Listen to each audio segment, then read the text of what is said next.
When we talk about living a full, vibrant life, we often focus on physical health and mental mindset. But there's a quiet stressor running in the background for millions of people: financial fitness. My guest today, Scott Zuckerman, is changing that narrative. He's a veteran financial strategist holding 4 top-tier national designations, and he's the founder of Financial Fitness Passport, a platform transforming how individuals, advisors, and companies approach financial health. After decades in the financial industry, Scott realized that people don't just need more spreadsheets. They need a clear, actionable system, real-time feedback, and the behavioral tools to turn financial knowledge into long-term vitality. Whether you're feeling overwhelmed by financial noise or looking to optimize your family's future, get ready, because we are diving deep into how to bridge the gap between knowing what to do with your money and actually taking control of your future. Due to expire, let's welcome Scott Zuckerman.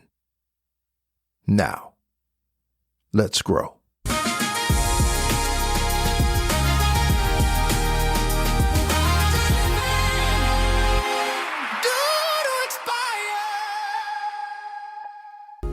Before we get started, I want to let you know that this episode is presented by the No Negative Energy Life brand, a life coaching resource and media edutainment outlet that seeks to help human beings to consciously expose and diminish the impact of negative thoughts and ultimately replace them with positive ways of thinking that will increase one's ability to thrive. Check us out at nonegative.energy. That's no negative, all one phrase, .energy. Well, we have Scott Zuckerman here, right here on the Due to Expire podcast. And we are just elated to have you here, Scott. Welcome. Welcome. Thank you. Thank you so much. Appreciate it, Corey. Oh, my goodness, man. We've been waiting a little bit to do this. For the audience, I got a chance to know Scott briefly, and we had a wonderful conversation. I wish we were recording then, but we got some good stuff for you today, as a matter of fact. And so, Scott, we want to just kind of jump right into this. I was looking at the site, and I was looking at, the things that you do. And to me, you bring an exciting element to the financial world. So how would you describe what you do as an unusual financial advisor? Well, if we talk about my personal practice for a minute, this is my 21st year in financial services, running a comprehensive planning firm. So while most advisors are typically focused in one area, whether it be insurance or investments, there aren't too many who put it all together, where you're looking at all aspects from cash flow, insurance, investments, retirement planning, estate planning, debt management. I mean, it's all encompassing. And the problem is that when you're disjointed, it creates a lot of leakage, and that makes it difficult to actually get clear results. So I've spent the last 20 years consistently building, refining the process. And that'll continue to evolve just as our lives do. So that's what I do in my personal practice. And that's also how I built out Financial Fitness Passport, with that same mindset that when we're going to educate the public, they should be educated properly. And that is understanding every single aspect of your financial life, getting educated on it, and figuring out exactly how it all works together. With that amount of experience, I know that you are really helping a ton of people. But there are a lot of people who are really intimidated by finances and financial counselors. And there's a lack of trust, really, to be honest. Sure. Yes. Yeah. And people are scared to say, if I give this company or my money to this person and allow them to utilize it in the way that they see best, am I going to lose it all? Or, people keep money under the pillowcases or in the pillowcases or under a mattress because they don't trust banks or anything. How can we get people out of that mindset and be more trusting, with people like you? Well, the first thing is, I think an advisor who's credentialed is important. So whether that be a chartered financial consultant, such as myself, a certified financial planner, that's certainly one way. The other is finding an advisor who acts in fiduciary capacity, which means that they must work for the benefit of the client instead of themselves. So I think the combination of both of those things is where the trust starts. But what I tell my clients is there's really no implementation to the end. So if you're doing planning the right way, you're building the relationship along the way. I'm getting to know exactly who the client is, what they're looking to accomplish, what they have, as it relates to not just physically, right? Like what they've accumulated, but their experience and knowledge. Well, what have you done? How have you learned? How have you made the decisions in in the past? So it's the subjective, the objective, really getting to know that person, and that's where the trust is built. So then when it comes time to making recommendations and implementing those recommendations, there's that solid foundation of trust at that point.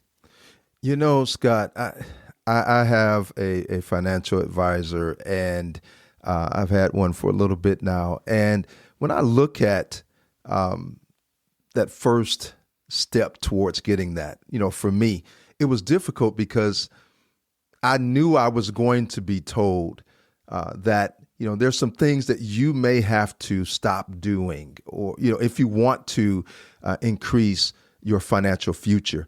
You're going to have to stop maybe spending money in this area. Now, if you want to do that, that's up to you, but you want the best yield possible. And I was, and I still am one of those, we got to live now, right? The urgency of living now, we're due to expire. And some people have that mindset to the point where they don't plan at all for the future. Now, I'm not like that. I want to plan for the future, but I also want to live now. How do you, as a financial advisor, help people like me to live now and also plan for the future? I'll use myself as an example.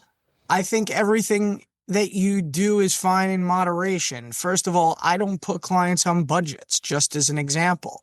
I don't believe in budgeting. I believe in proper cash flow management. And I think those are two completely different things.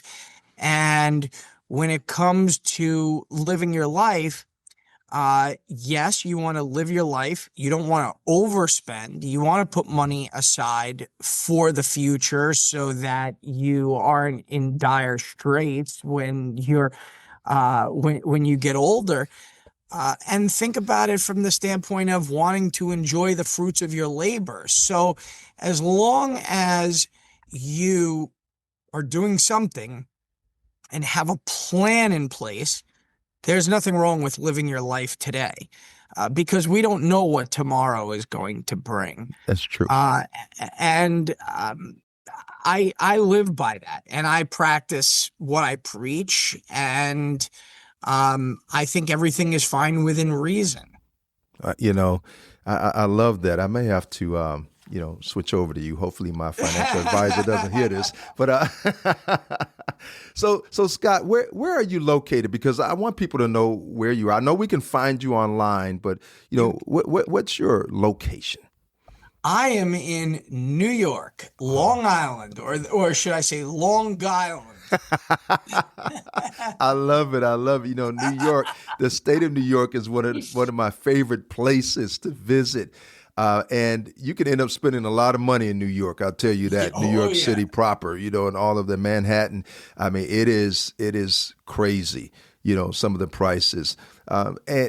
And so with that being said, what is your advice to people who use credit cards to Oh, have a great time? I mean, I love this. I love this question. Hold on, I gotta get something here. all right, all right, All right. So this is a book that I wrote during the pandemic. all It's right. gonna, Don't be a right? financial disaster. Okay, Right. all right. Yeah. Get that So, book, everybody. Don't be a right? financial Don't be a disaster. financial disaster, All right? right. So I wrote that during pandemic, and there's a part in there that I specifically talk about this. It's the American way. It's called credit and forget it, right? So Until the bill comes.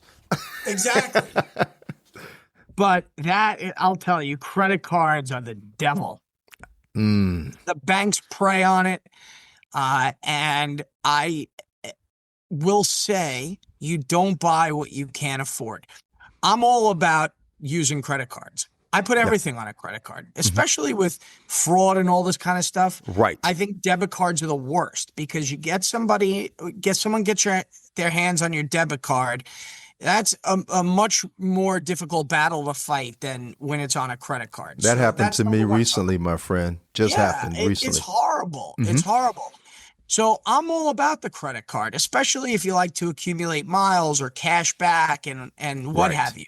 Hmm. But you gotta pay the bill 100% in full every single month. That's And right. also not wait until the due date, right? It's 30 days, you're 30 days behind. So Okay. what people don't realize is it's at the point that that bill comes out within the time that comes out and the payment is due the balance is recorded to the credit agencies.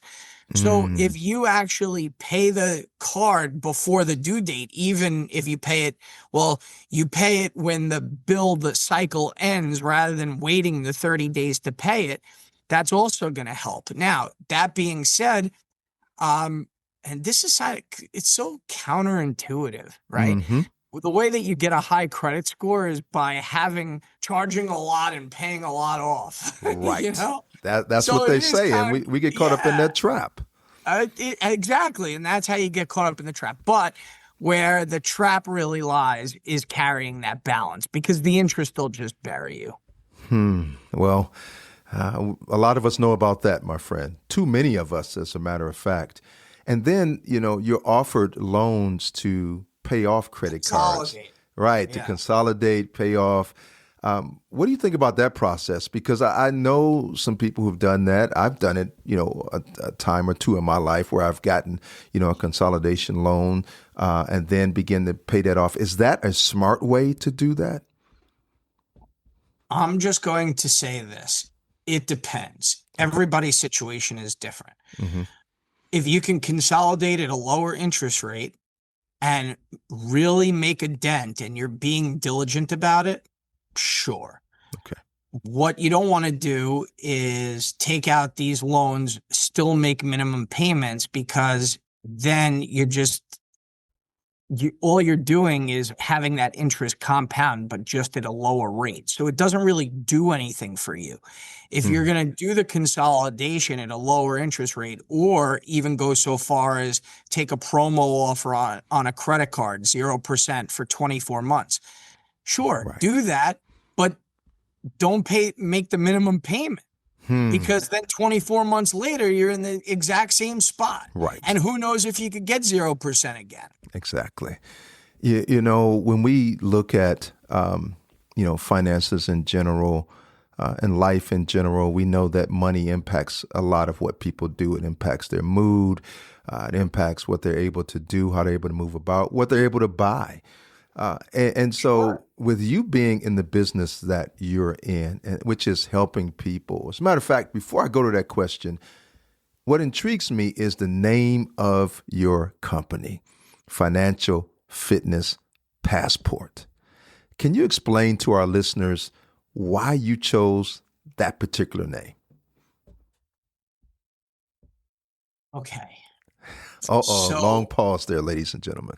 no, so I get asked this all the time, and it's, I think, creative. Okay. So financial wellness has been a topic that has been around forever. Right. People talk about financial wellness. Mm-hmm. I wanted to add an additional element onto financial wellness because the way the financial fitness passport application was created was to make learning fun, Mm, engaging, and hold you to the process, right? Make you take action, right. which is the gamified part of it.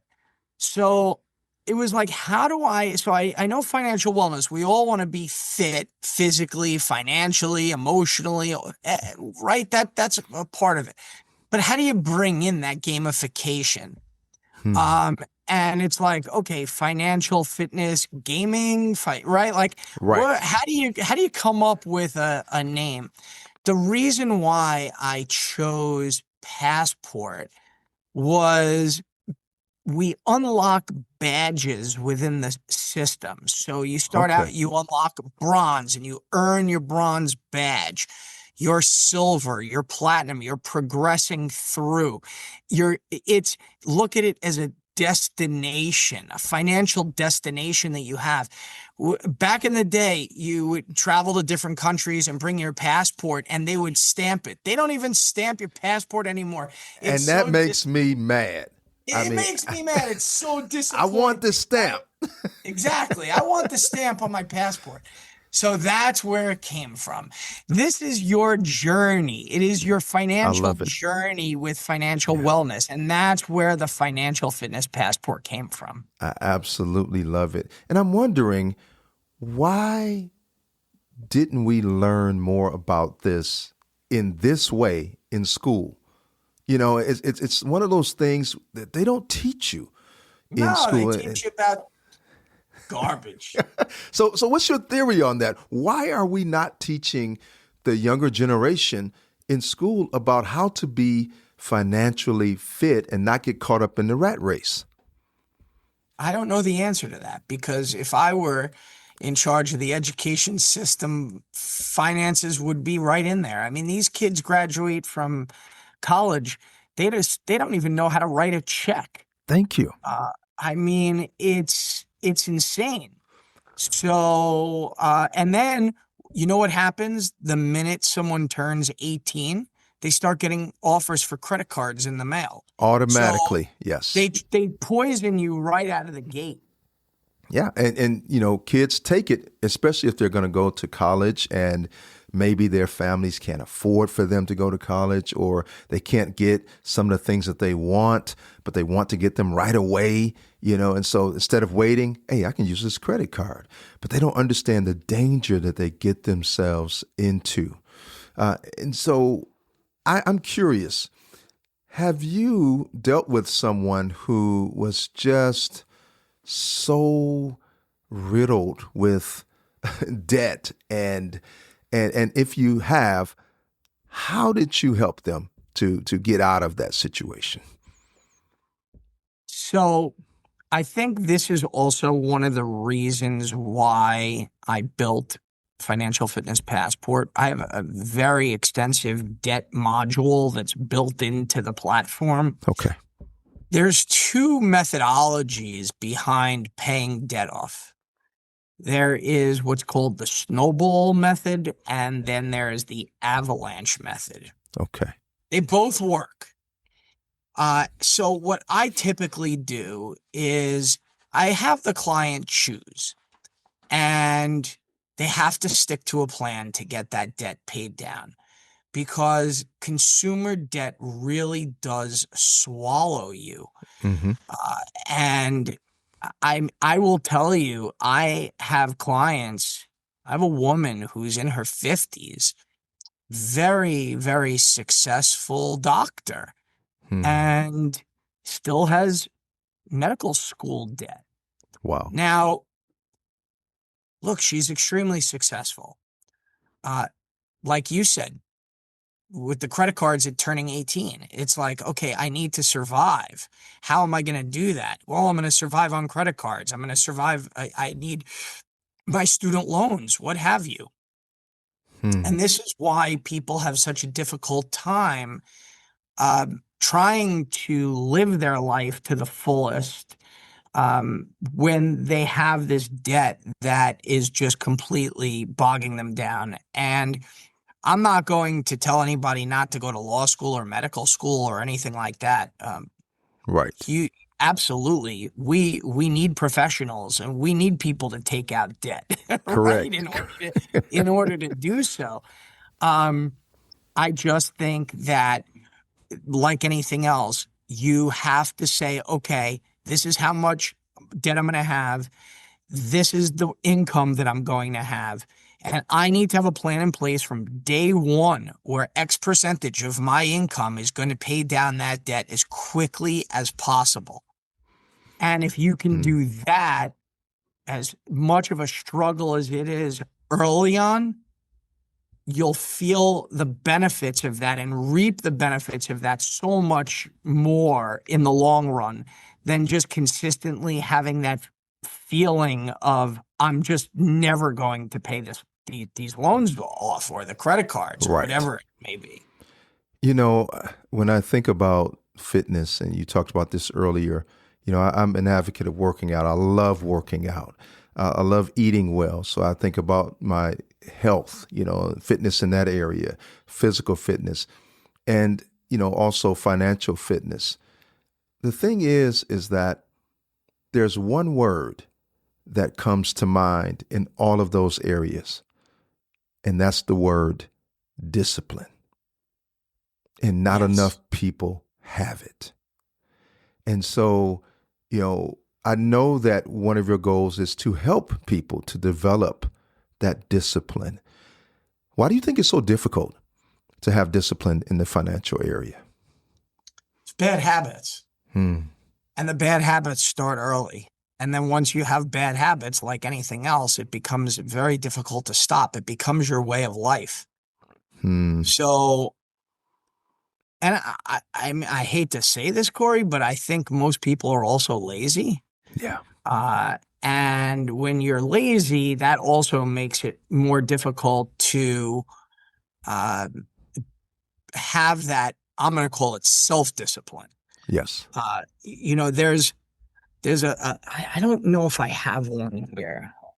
Let's see. No, I don't have one here at my desk. I usually do, but it goes to this exact topic we're talking about. I have a little wood disc, and on it, the front of it, it says "Tuit," Tuit. Okay. And I go around and I hand them out. It's sometimes in place of a business card. And people are like, what is this? Right. Tuit, Tuit. Like they can't figure it out. And I'll tell them, if I'm networking as an example, I'll say, well, I'll tell you what, you want to get together. Let's see how we could potentially refer business to one another.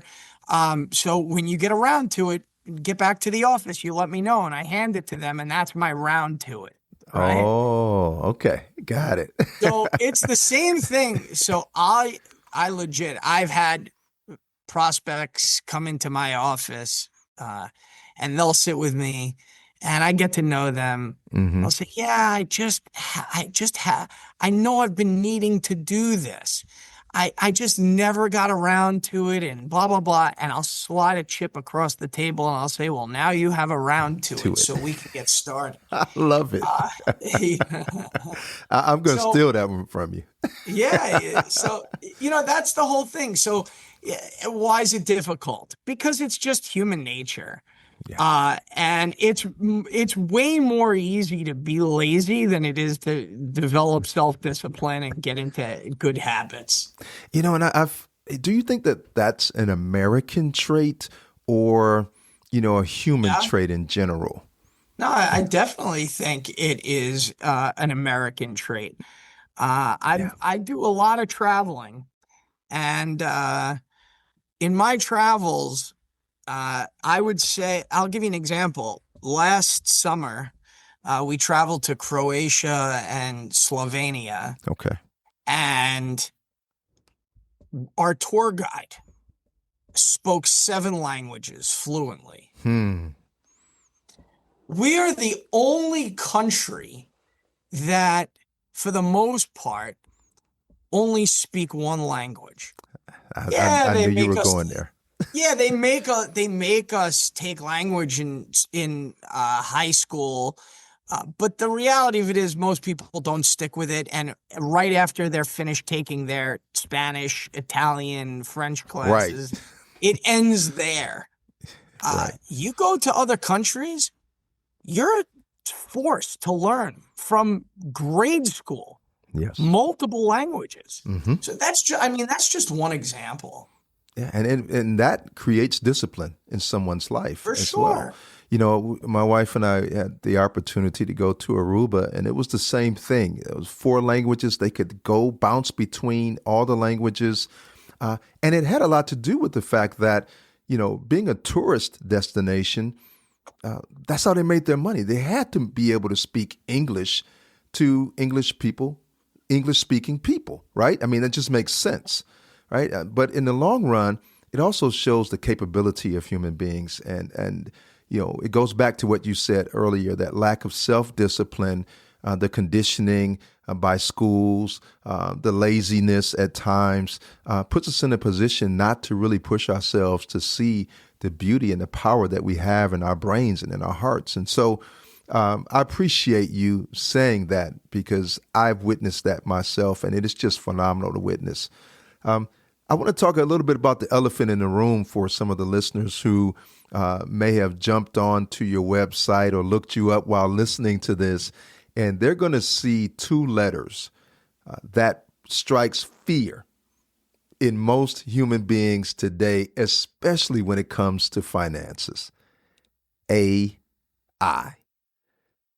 You have a very robust AI platform, and you personalize financial guidance, but in a way where you state you really don't lose the human element.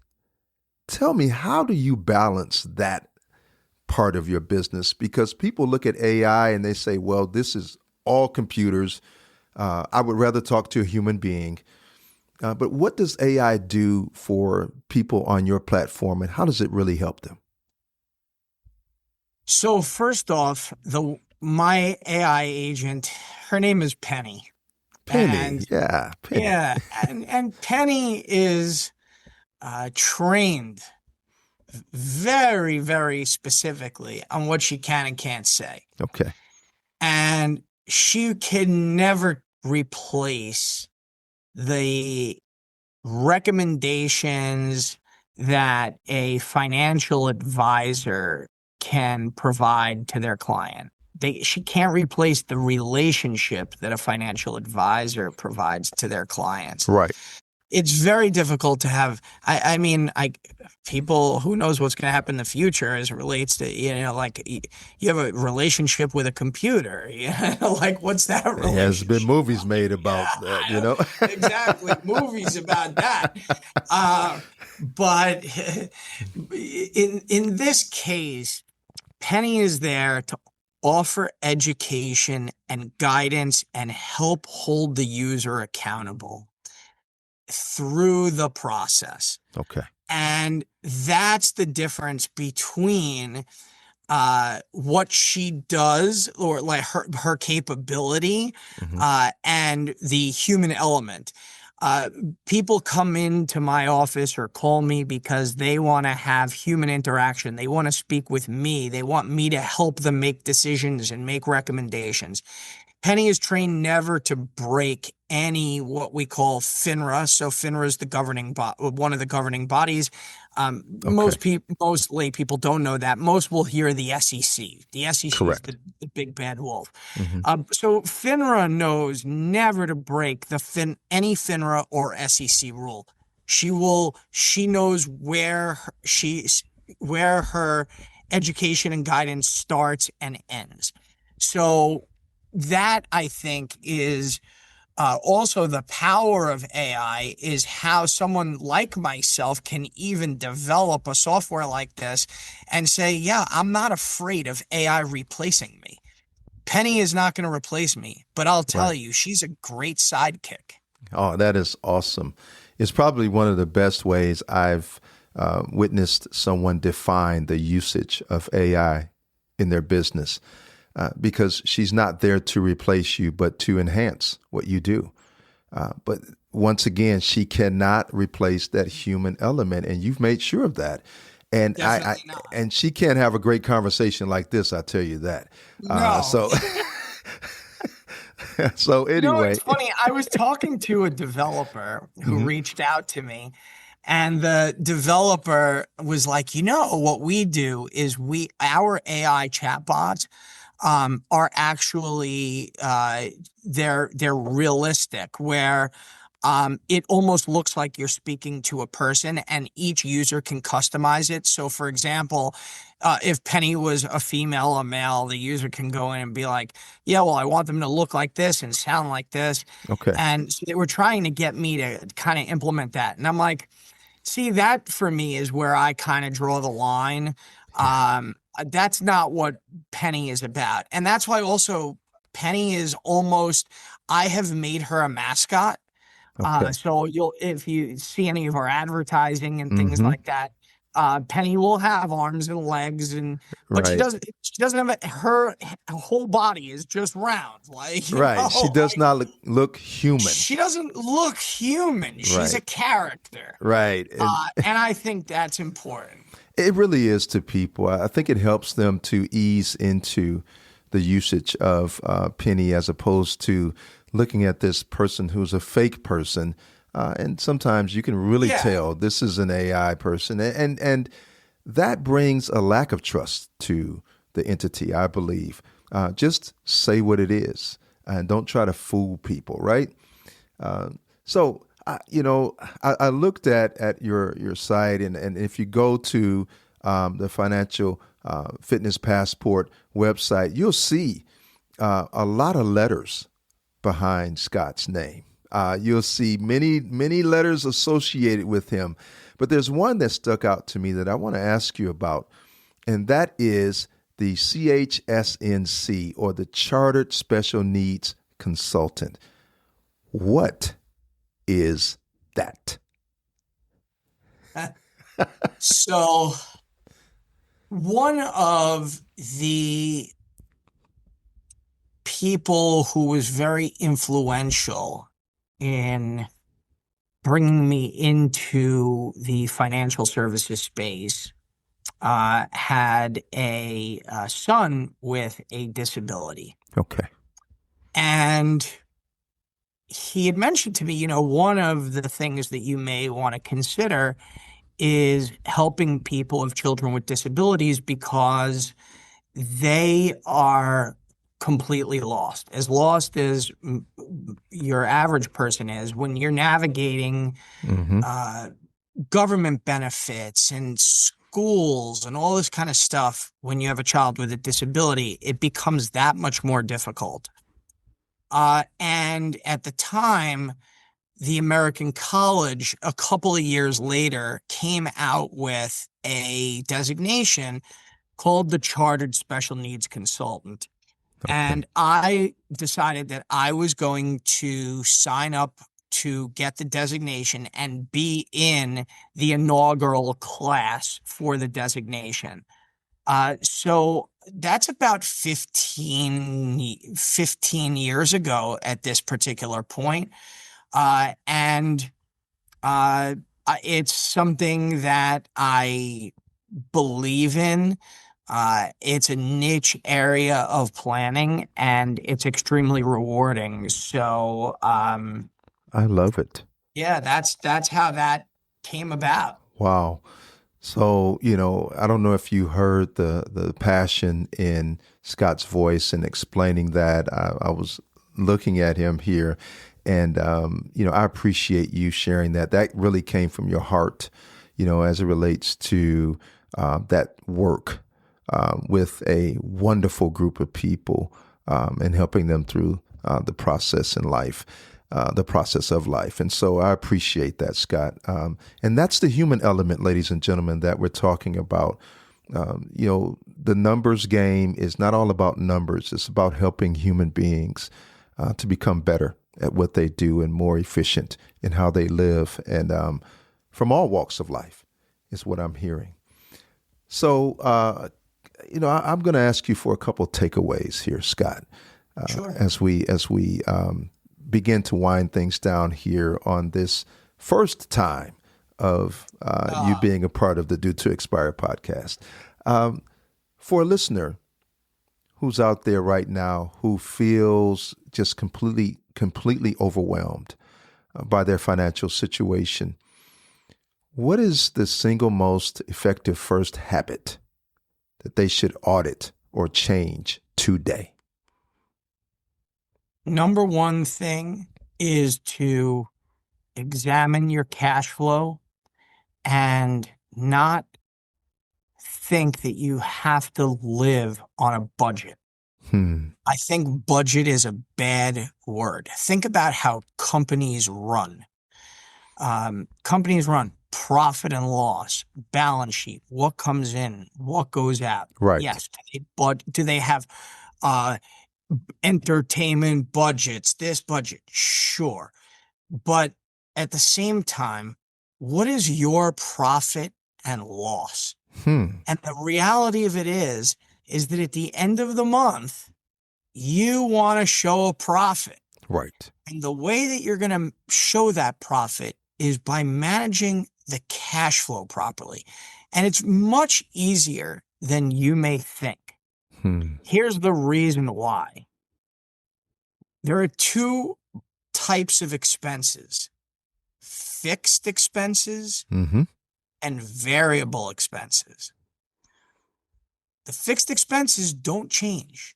Right. If you have a mortgage, it's the same mortgage payment every single month. You know it's coming. You know it's coming. If you have a car payment, it's the same payment every single month, right? That's All right. of that. So what you have to do is you have to say, okay, this is my income. This is what I net. Here are my fixed expenses. Write them down. These are the expenses that must get paid no matter what. Right. Anything left over is what we call variable. Now, before we start going and spending all that variable money, so to speak, on nonsense, look, okay, I like to go out for dinner. I like to go to a show. Right. No one's saying that you can't do that. Your variable expenses, I'm going to put groceries in there as a maybe, because yes, prices of groceries will fluctuate, go up, go down. You have an idea every time you go to the grocery store, unless there are some other things that you need, you kind of have an idea of what approximately you're going to spend there. Right. And a portion needs to be put aside for savings, emergency savings, for the future. Maybe you're already saving for the future in a company retirement plan like a 401k. Okay, great. That's for savings already coming out of the paycheck. But if you look at it that way, looking at cash flow from that perspective versus saying, okay, here are my, these are the line items. This is how much I'm budgeting for each one. That's way more difficult and emotionally taxing than actually saying, okay, I'm going to examine the cash flow. I'm going to look at what my profit and loss is each month. So a budget kind of restricts you, right? It tightens you up, so to speak, and it doesn't allow you to really live. But when you're able to face exactly what you have to pay out each month, it actually frees you up. Exactly. To do the things that you would like to do because you know what you have in order to do it.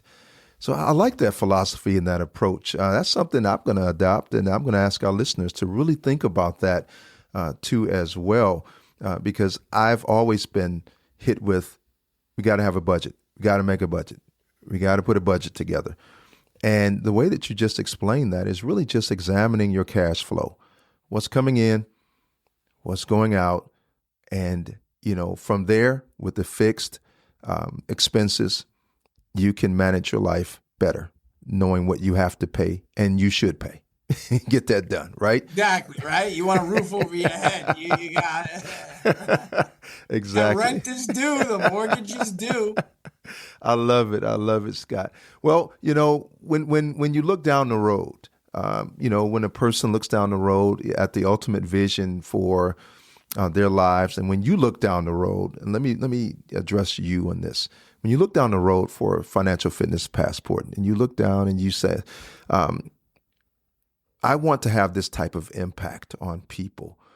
What does a world where people, if everyone were to come to you for financial fitness, just say that'd be a beautiful thing, right? But if they came to you for financial fitness, what would the world look like in your eyes if they took on your tools and your strategies for better financial fitness? That's the reason why I built this. I feel that everyone is put on this earth for a reason. And I help people. I am extremely passionate about what I do. It's so rewarding when have clients for 20 years and now I start to see them retire and and they just thank me. And it's a really great feeling to have. And my goal with Financial Fitness Passport is to educate the public. Everyone knows what their credit score is. Well, you should know what your financial fitness passport score is. It should become a household number. You should know what your retirement number is, which is also part of financial fitness passport. So what's your credit score? What's your financial fitness passport score? What's your retirement number? Those three things are really important. And if people knew that, I think they'd make much better decisions. They'd go to work happier. They'd have happier marriages. Yes. I love that. Because a lot of marriages break up because of what? Look, two things, right? It's sex and money. That's what That's breaks true. up marriages. And it is true. Mm-hmm, mm-hmm. And I think that with a tool like Financial Fitness Passport in everybody's hand, where you can sit down and everyone be on the same page, because you also have where one spouse may handle the finances, right? Yes. It also doesn't have to be that way, and it shouldn't be that way. If I ever have a client that calls me and says, look, my wife's not going to be on the call, or my husband's not going to be on the call today, I say, look, we need to reschedule. So it's so important that everyone's on the same page, and this tool helps people do that. I like that, bringing families together to go over their finances, and not just one person, because then that puts the relationship, I believe, in jeopardy. When just one person is handling things and the other person is not builds resentment, involved. right, Corey? Exactly. Think about it. There's resentment in everything. Scott, I know what you're talking about, my friend. Been there and done that, to be honest. Yeah. And so it's important that all parties are involved in the financial planning process. So listen, everyone, I need you to go and check out financialfitnesspassport.com, right? And I need you to check it out. And here, I'm going to list some things here. You need to learn your passport score. You're going to find that out on the website. You're going to meet Penny, your AI coach, on the website. And you can get a retirement number.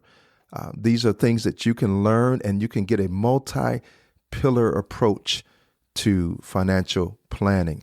Those are just some of the things that you can find on Financial Fitness Passport.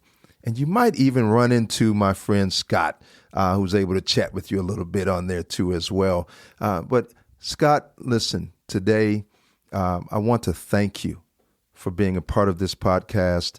What's the name of your book again? Because we want people to grab that. The book is Don't Be a Financial Disaster. Listen, if that doesn't hit you, I don't know what will. Don't be a financial disaster.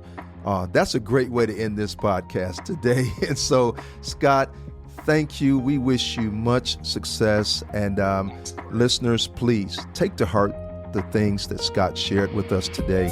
I believe that they can really help all of us to become financially fit. With that being said, that's it, my friends, from the Due to Expire podcast. I'm your host, Corey Kennard.